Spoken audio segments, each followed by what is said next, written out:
Hi, I'm Degé Coutee, and I just wanted to take a few minutes to introduce you to the compliance services that I offer to people in the cannabis industry. So whether you are somebody who is already licensed and you're looking to strengthen and or improve your in-house compliance program, or you're someone thinking about becoming licensed, I can help you navigate all of these new rules and regulations here in California that were finally finalized and released on January 16th of this year. And we also have other bills that are going through the legislature right now, so we can probably anticipate some changes and updates in the near future as well. I started doing compliance work with this industry in 2003, almost immediately after Senate Bill 420 passed. I'll talk a little bit more about that legislation and what led to that, but first I just wanted to give you a very brief background about where I come from, and you can view my entire work history on my LinkedIn page, and I'll be more than happy to send you a copy of my resume as well if you wish. So prior to coming to California and getting involved in this industry, I became a patient back in the 90s when I lived in Indiana. Um, there was, I had a spinal disease that was undiagnosed, that became diagnosed after having a car accident. And I found that cannabis was the only thing that gave me relief. I'm also allergic to all opiates and opioids. So on one day, I was a medical cannabis patient, and the very next day, I became a medical cannabis patient advocate and educator. My background is in education. I've been a teacher. I've also been a social services program director where I have run agencies that assist the homeless.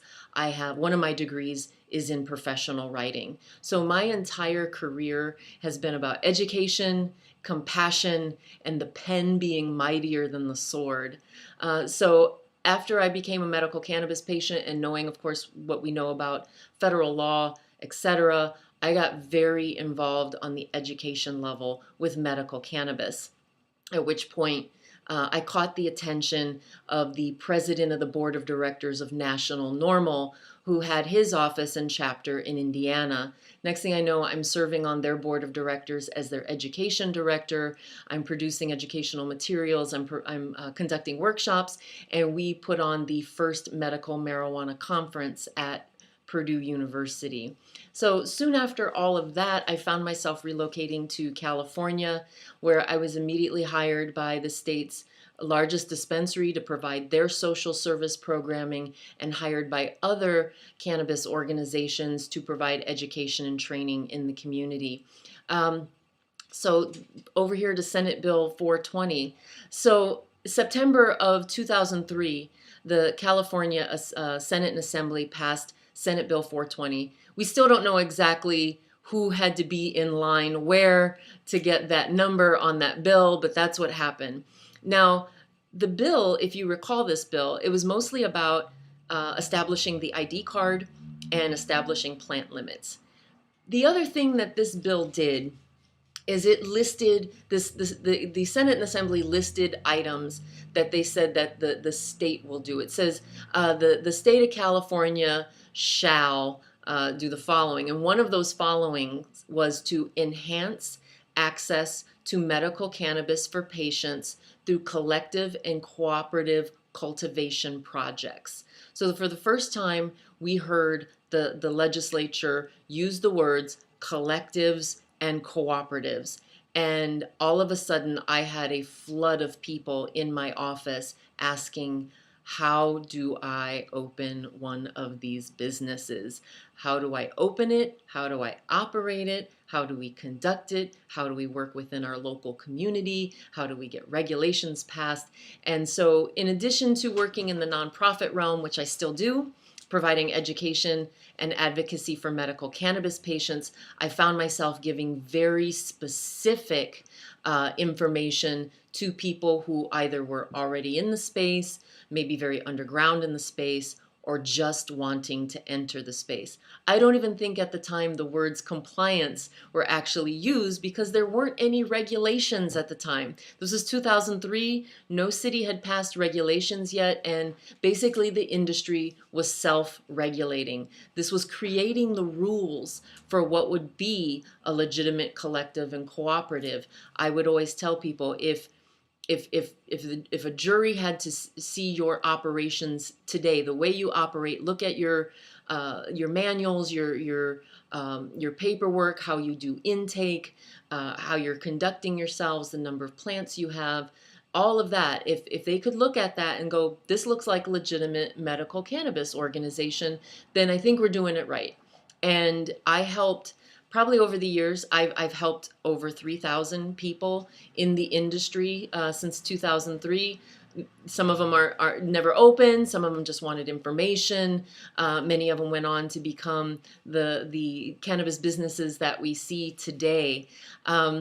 However, so much has changed. I got to see SB 420 and then move into the Attorney General guidelines. And we had MRSA, and now we have Prop 64, and combining the medical and the adult recreational. And though the new rules, or the final rules, finally were released January of this year.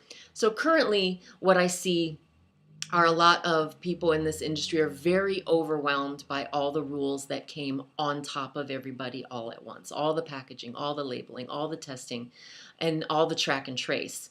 So what I can provide are a lot of tools that are going to help managers with their day-to-day operations. A lot of managers let me know that they have an understanding of the rules mostly, but they have nothing in writing. They have no handbooks, they have no guidebooks. They want to roll the compliance language into job descriptions and things of that nature. So I've been producing these materials up to date with the new rules. Again, I've been doing this since 2003, but now we actually have that solid and complex set of rules from the state. And so I'm here to help you create the strongest, best compliance program so that everyone can do what they do best, which is manufacture cannabis, cultivate cannabis, be there for patients and customers, and have compliance not be something that is constantly nagging you, but to help you create a system where it just becomes an easy part of day-to-day work and easy to train your staff.